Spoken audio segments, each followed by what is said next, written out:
Det kan gå begge veje, det her.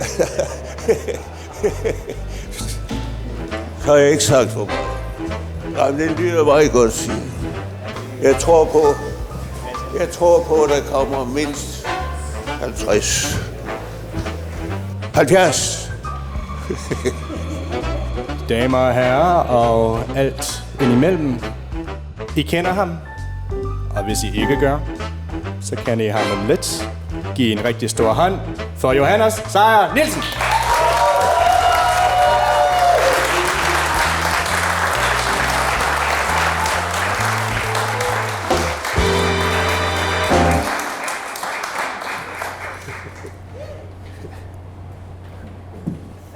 Halløjsa!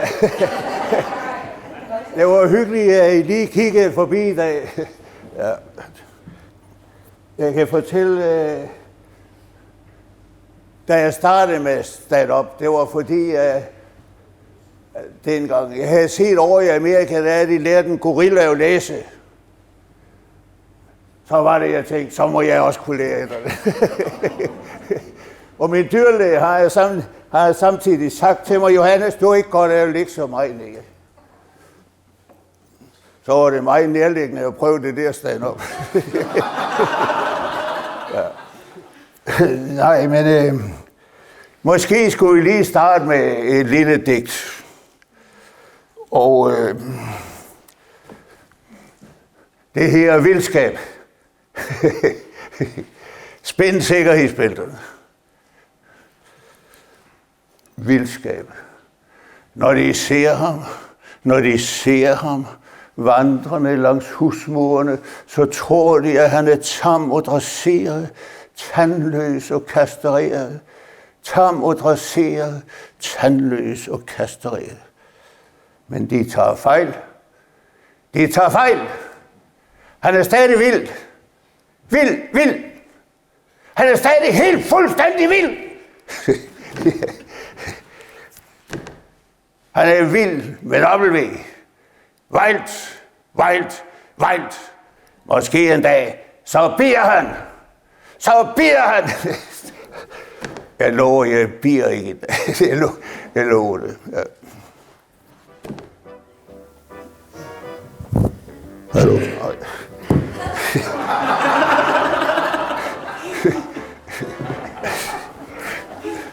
Vi kunne tage et mere, når vi nu er i gang. Og det her er ikke let. Når jeg er på landet, savner jeg byen. Og når jeg er i byen, savner jeg at være på landet. Det er ikke let at være mig. Når jeg er i kirke, savner jeg mit stamværtshus. Og når jeg er på værtshus, savner jeg min kirke. Det er sandelig ikke let at være mig. Når jeg sover, drømmer jeg, at jeg er vågen. Og når jeg er vågen, går jeg og drømmer. Det er sandelig ikke let at være mig.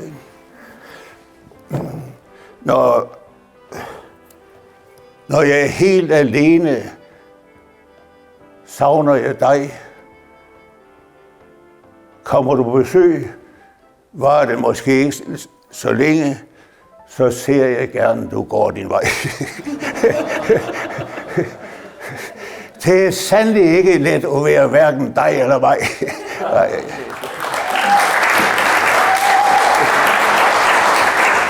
Tak.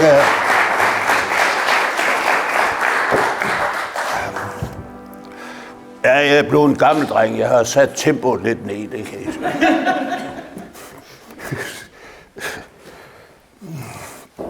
Nej, men jeg kan fortælle jer, at jeg aldrig nået at blive gift. Men jeg har nået at have polterappen 4 gange.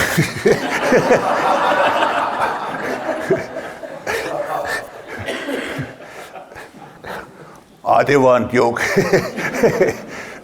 Men hvor har jeg dog oplevet mig i mit helt besynderlige, forpulede og herlige liv.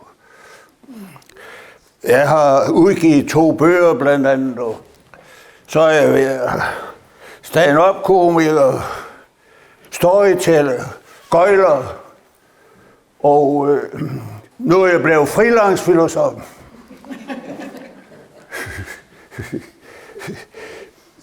Ja, og min halvbror, eller jeg mener, nej, det er min fætter.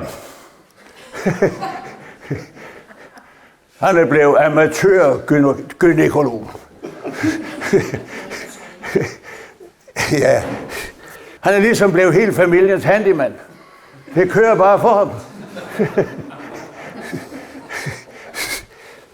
Ja, det er heller ikke let at være ham.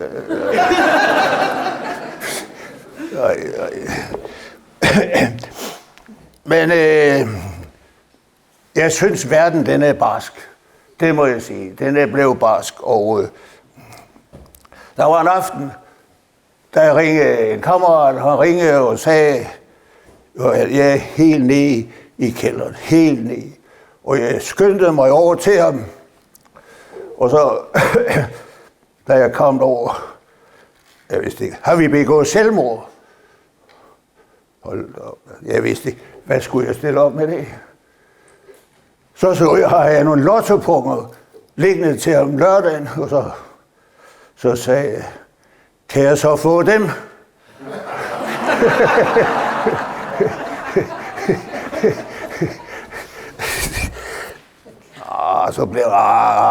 Så vi har alligevel lige ventet til på lørdag. Nej, er det en kammerat? Er det en kammerat?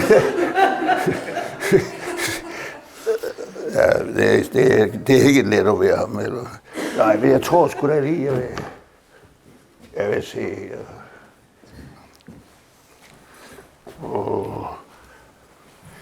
En dag hørte jeg i tv, at de havde transplanteret 2 helt nye ben over på en mand. Der blev jeg sgu imponeret. Men så sagde de kort efter, men han ønsker ikke at stå frem.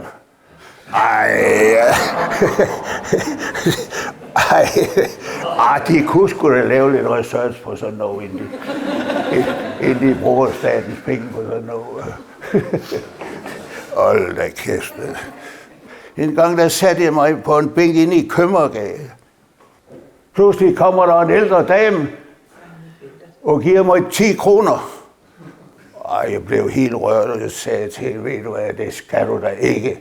Jeg drikker dem bare op. Så kiggede hun på mig med de varmeste øjne, og så sagde hun, du må godt. Jeg blev så rørt. Det var lige en splitsekund, der var jeg lige ved at tilbyde en ægteskab. Jeg synes, de der cykeltaxaer, hold kæft, det er en god idé. Det irriterer mig bare hver gang, jeg ikke kan få min cykel med. Det er som regel, når jeg har væltet den 2-3 gange, at jeg har brug for en taxa.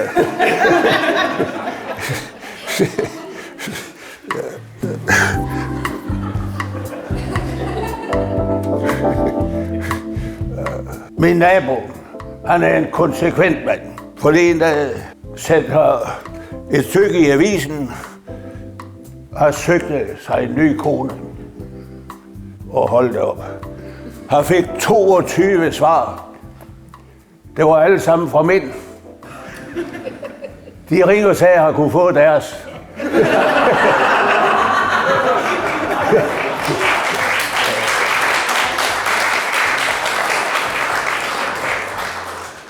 Nu er der nok nogen, der tror, at jeg er mandschauvinist. Det er jeg ikke. Kun hvis det kommer til direkte konfrontation, så holder jeg med manden. Det er indrømmet. Forleden jeg cyklede ned igennem Fensmarksgade. Der var en mand, der var ved at tæve hans kone. Der holdt jeg lige ind til siden og spurgte, om ikke jeg skulle hjælpe ham. Men ved I hvad? Det var lige det, der skulle siges. For manden har blevet så tosset på mig, så har sprang, og jeg måtte drøne afsted på cyklen. Og så jeg lige, at konen hun stak af den anden vej. Det var jeg glad for. I virkeligheden er jeg en meget rar mand. Vedrørende voldtægt. Der mener jeg, at nu skal voldtægtsforbrydere have et klip i sjoveren, ligesom man kan få i kørekortet. Og så tredje gang, så skal hammeren falde. Så ved man også, hvad man er ude i, hvis man møder en med flad pæk.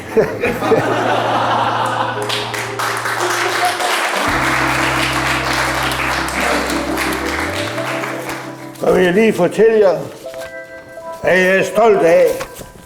Jeg var i 10 år formand for en forening, der hed Store Sko. Og der var den mentale skostørrelse, vi arbejderede i. Ikke noget her, men heroppe.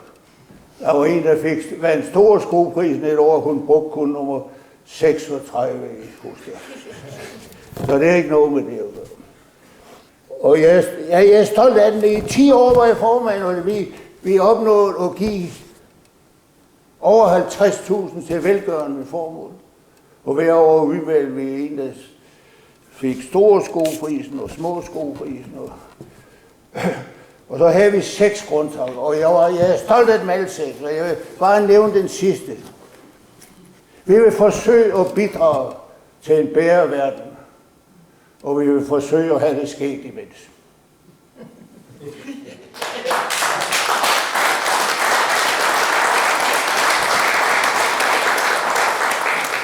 Og så i den anden, der skrev jeg også Store Sko slagsang, og den er jeg sgu også stolt af. Jeg kan ikke synge, men jeg citerer versene, og så prøver jeg at synge omkvædet, og efterhånden, som vi lærer det at kende, så synger jeg med på omkvædet. Er I med det? Ja. Der er kun 4 vers. Vi har stiftet en forening med et indhold, der giver mening.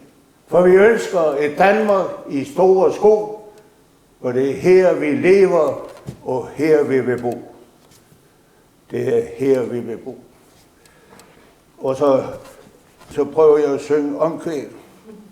Men der er noget, der ikke stemmer, hvor de små sko naver og glemmer. Du bliver invalid i fødder og lemmer. Større sko på! Og alt bliver meget nemmere.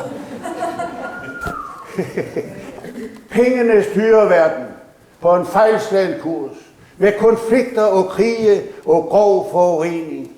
Derfor har vi stiftet den store forening. Vi har stiftet den store forening. For der er noget, der ikke stemmer, hvor de små sko naver og klemmer. Du bliver invalid i fødder og lemmer. Større sko på! Og alt bliver meget nemmere. 4. vers. Nå, der er kun 4 vers, så er det 3 vers. Ja, godt. Tak, gode her. Ja, lad os skrive til alle og enhver. Til alle, der endnu kan læse. Lad os råbe det ud i en skønt vi er hæse. Vi må kigge længere frem end vores egen næse. Længere frem end egen næse. Og så er vi vel ved at lære det. For der er noget, der ikke stemmer, hvor de små sko naver og klemmer. Du bliver invalid i fødder og lemmer. Større sko på! Og alt bliver meget nemmere.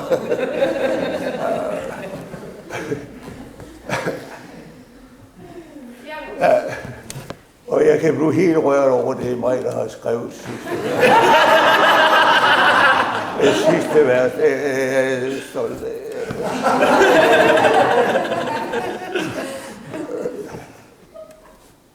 Derfor lad os sige det til alle. Både store og små. Og også til de tykke og smalle. Det er op til os alle at tage en tørn i kampen for verdens uskyldige børn. I kamp for uskyldige børn. Og så sidder det lige i det sidste omkvæd, at der skal vi rejse os op og så give det.